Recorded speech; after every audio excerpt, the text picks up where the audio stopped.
हम 21वीं सदी में जैसे जैसे आगे बढ़ रहे हैं, पृथ्वी का स्वास्थ्य एक गंभीर चिंता के रूप में उभर रहा है। 22 अप्रैल को विश्व स्तर पर मनाया जाने वाला पृथ्वी दिवस पर्यावरणीय मुद्दों के बारे में जागरूकता बढ़ाने और टिकाऊ प्रथाओं की वकालत करने के लिए एक महत्वपूर्ण मंच प्रदान करता है। पृथ्वी दिवस 2024 की थीम पृथ्वी बनाम प्लास्टिक, इकोसिस्टम और मानव स्वास्थ्य दोनों के लिए सुरक्षा के लिए प्लास्टिक के उपयोग को महत्वपूर्ण रूप से कम करने की प्रतिबद्धता बताती है। विश्व पृथ्वी दिवस पर फर्स्ट इंडिया न्यूज की ये खास रिपोर्ट आपको देखनी चाहिए। पर्यावरण संरक्षण के काम की जो लोग तनख्वाह लेते हैं, उनसे कई गुना अच्छा काम कई निजी लोगों और एनजीओ ने करके दिखाया है। कोरोना काल ने हमें ऑक्सीजन की कीमत सिखा दी। पेड़ जो हमें हमारे जीवन काल में अरबों खरबों रुपए की फ्री ऑक्सीजन देते थे, उनकी हमने कद्र नहीं जानी। बेतहाशा और अंधाधुंध पेड़ों की कटाई और प्रदूषण ने हमें एक ऐसे वातावरण में लाकर खड़ा कर दिया है कि आज हवा में सांस लेना भी मुश्किल हो रहा है। सोचो, हम अपने आने वाली पीढ़ी को क्या दे रहे हैं? एक प्रदूषित पृथ्वी जिस पर जीने के लिए भी संघर्ष करना पड़े।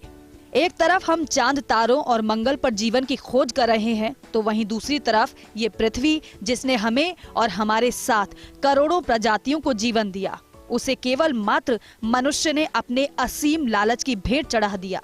जिस पैसे के लालच में हमने पर्यावरण का नुकसान किया है, हमें पता होना चाहिए कि हमारे कफन के साथ धन दौलत नहीं जाती, बस या तो वही चिता की लकड़ियां होती हैं या फिर 2 गज की जमीन।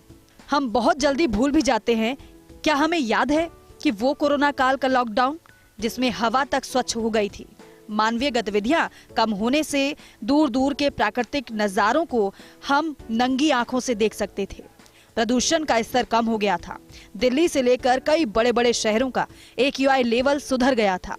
दुनिया भर में वन क्षेत्र प्रति साल औसतन 4.7 मिलियन हेक्टेयर घट रहा है। एक पेड़ को कम से कम 10 से 20 साल तक जीवित रहना चाहिए। वन विश्व की अनुमानित 80% स्थलीय प्रजातियों का घर है। हर साल दुनिया भर के जंगलों से 10 मिलियन हेक्टेयर पेड़ हटा दिए गए थे। इस अवधि में हर साल केवल 5 मिलियन हेक्टेयर पेड़ लगाए गए थे।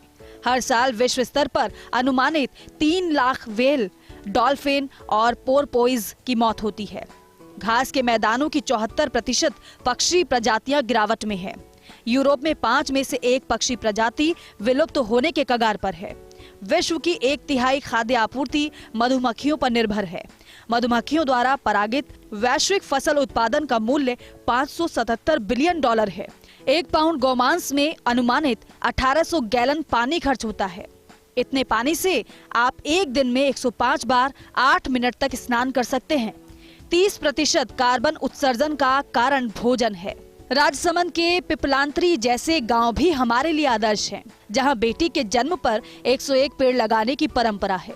लेकिन अब समय आ गया है कि सरकारों को और आमजन को मिलकर प्रकृति संरक्षण के प्रयास करने होंगे।